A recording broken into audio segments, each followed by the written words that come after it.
প্রিয় বন্ধুরা, চলে আসলাম সেই বাইরাল মাঠে। দেখিলাও মাঠের সাইড কিলা আছে, হয়তো গোয়া গাছ কিলা ইবাদি জন্নার পানি ভরের কিলা, ওগুলা দেখিলা একটু আপনারা দেখানোর চেষ্টা করি ওই দেহকা এখানে বাইরাল মাঠের যে এটা পাহাড়ি ঝর্ণা খুব সুন্দর। এখানে সুপারি বাগানটা কিন্তু আমার কাছে খুব ভালো লাগছে, সুপারি বাগানটা খুব ভালো লাগছে। তেহরানি দেহকা আর এই যে ঝর্ণার পানিগুলা নামিয়া আইয়া আমরা সিলেট কিলা প্লাবিত করে যখন বন্যায়, বুঝছো নিতা ওটাও পানি আছে, উপরে থেকেও আয় নিচ থেকেও আয়, ওই দেহ পানি কিলা খাল ভরিয়া যায়। পানি নাই এখন, বৃষ্টিও নাই, বাদি কম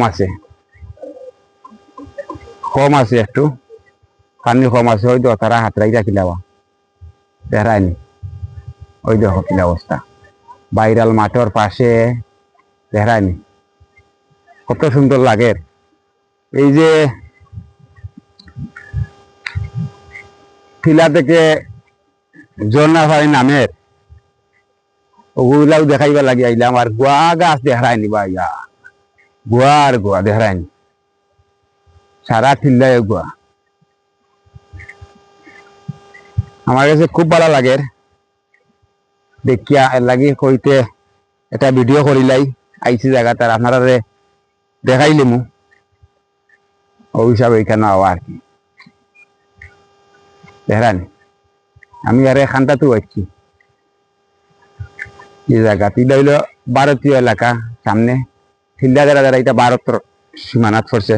আর আমার ভারতীয় বন্ধুরা তো আসেন, দেখবা আপনারা বিপরীত সাইড খিলা দেখেন না তো, ওই দেহকা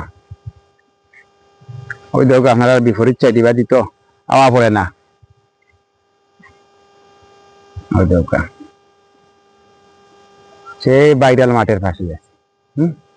কত সুন্দর। ওই দেখো দুই ভাই বই কোনো আছে এখানে বইয়া, এখানে মোবাইল টিকাইয়া। আর মাঠটাও দেহকা চতুর্দিকে মাঠের দেখানি, তার লাগে একটু চেষ্টা করাম দেখাই লাগে আপনারা দেখিলে। বহু মানুষ আছে কেন আইন যাইন ডেইলিও, প্রতিদিনও মানুষ আওয়াত আছেন কেন, প্রতিদিনও মানুষ আওয়াত আছেন কেন। আর আইরিয়া আলহামদুলিল্লাহ ভালো লাগে দেখিয়া। আর বালাতা উকা আপনারা কাছ থেকে বিদায় নিলাম। আসসালামু আলাইকুম।